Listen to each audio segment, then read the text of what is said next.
Today, we're diving into a really wild and foundational time in Indian history, the period between the 7th and 12th centuries. This was an era of total flux. You had old, mighty empires just crumbling, and in their place, a whole bunch of ambitious new rulers were literally clawing their way to the top. So, what happens when that much power is just up for grabs? I mean, seriously, think about it for a second. What really happens when a massive empire, one that's held everything together for ages, finally falls apart? It's a question that echoes through history. And for medieval India, the answer changed absolutely everything. Well, what you get is a massive power vacuum. Once the great Gupta Empire was gone, there was no single authority left to call the shots. And what followed was this chaotic, almost free-for-all scramble for control. It was out of this very chaos that dozens of new regional kingdoms were born. So let's get into our first section, when empires fall. Because the collapse of that old system wasn't just an ending. Nope. It was the explosive beginning of something totally new, and it completely redrew the political map of India. So who were the ones who stepped into this void? You might be surprised. It wasn't outsiders, but powerful figures who were already part of the old system. We're talking about big landlords and warrior chiefs known as Samantas. Now, at first, they were loyal. They served their kings. But as their kings got weaker, the Samantas' own power and their ambitions started to grow. All right, Section 2, the New King's Playbook. All this ambition started to create a pattern. It was almost like a how-to guide for becoming a king back then. This was a really high-stakes game, and if you wanted to win, these were the rules you had to play by. It all kicks off with this word, Samanta. You know, these guys were the backbone of the old system, providing military support. But as they got richer and more influential, they weren't satisfied with that title anymore. They started calling themselves Mahasamantas, or Great Lords, a pretty clear signal that they weren't planning on staying subordinate for long. And this was pretty much the step-by-step path to power. First, you get rich. Then you start adopting these big, fancy titles. Pretty soon, you're acting on your own until you take that final, audacious step. You overthrow the very king you used to serve.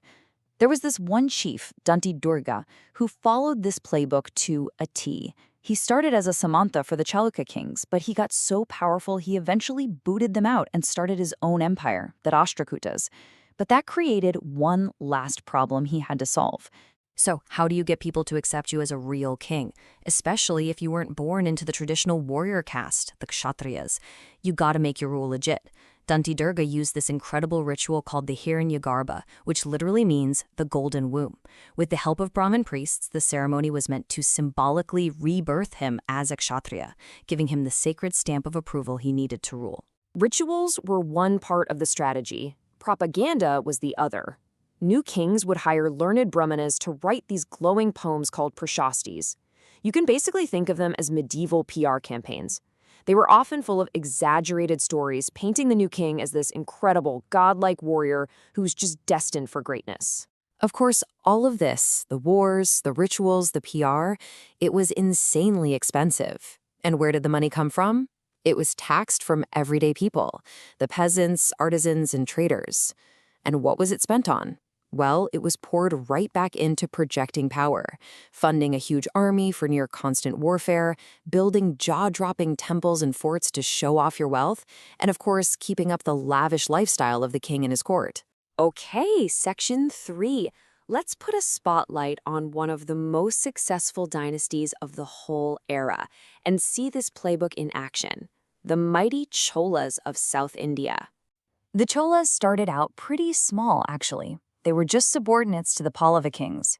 But then, in the 9th century, a chief named Vijayalaya captured the super fertile Kaveri River Delta. That one move laid the foundation for an empire that would dominate the entire region for centuries. And to prove they'd arrived, they built breathtaking temples, like this one, as a massive statement of their power. So what was the Cholas' secret sauce? What made them so successful for so long?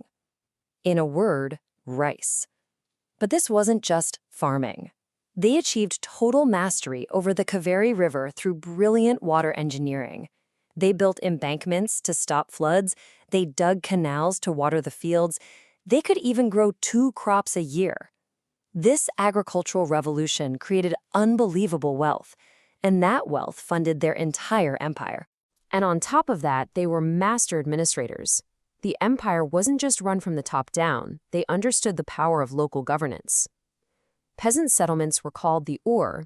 A bunch of those villages would form a Nadu, which handled things like local justice and collecting taxes.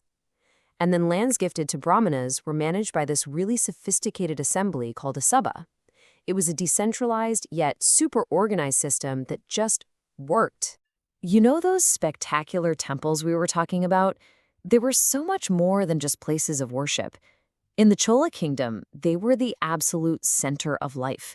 Rulers would endow them with land and riches, and they grew into these bustling economic and social hubs. They were like mini-cities that employed everyone from priests and garland makers to cooks and dancers. The temple was truly the heart of the community. Now for Section 4, Power in Stone and Bronze. All of this cultural and economic might had to be expressed somehow, and for these kingdoms, art was the ultimate statement. The temples and sculptures from this time weren't just pretty objects, they were declarations of power and devotion, literally carved in stone and cast in bronze to last in eternity. And while their temples were magnificent, the Cholas are maybe most famous today for their incredible bronze sculptures. I mean, just look at them. These images of gods, goddesses, and devotees are considered some of the finest sculptures ever created anywhere in the world. The level of craftsmanship is just a stunning testament to the artistic genius of the age. Now, if we zoom out from the Cholas, we start to see 2 major styles of temple architecture taking shape across India. Up in the north, you have the Nagara style, which is known for its tall, curving towers called shikaras. But down south, you get the Dravidian style, perfected by dynasties like the Cholas. This style is famous for its pyramid-like towers, called the manas, and these massive, incredibly ornate gateway towers known as gopurams. Both were designed to just fill you with awe. And just to show how much was going on, a third, hybrid style called Visara popped up in the Deccan Plateau. Dynasties like the Chalukyas and the Rashtrakutas started blending features from both the northern and southern styles, creating something completely new and unique in the process. Okay, so let's bring it all home. Section 5, Forging a New India. What's the big takeaway from all of this? What's the real legacy of this turbulent, creative, and competitive era? It was definitely a time of conflict, no doubt about it. But it was also profoundly formative, shaping the very future of the subcontinent. This long period of having no single empire in charge had this incredible unintended consequence. Because power was decentralized, distinct regional cultures, languages, and identities had the space to blossom. The amazing art and administrative systems they developed didn't just vanish, they became the very building blocks for the future. In a weird way, this messy, competitive period is exactly what created the rich, complex tapestry of diversity that defines India today. Which leaves us with one last, really interesting question to ponder. These kings, they fought for power, for land, for gold. Their motivations were, let's be honest, pretty self-serving. But in that relentless, personal quest for glory, did they end up accidentally building the very foundations of modern India? Something to think about. Thanks for joining us on The Explainer.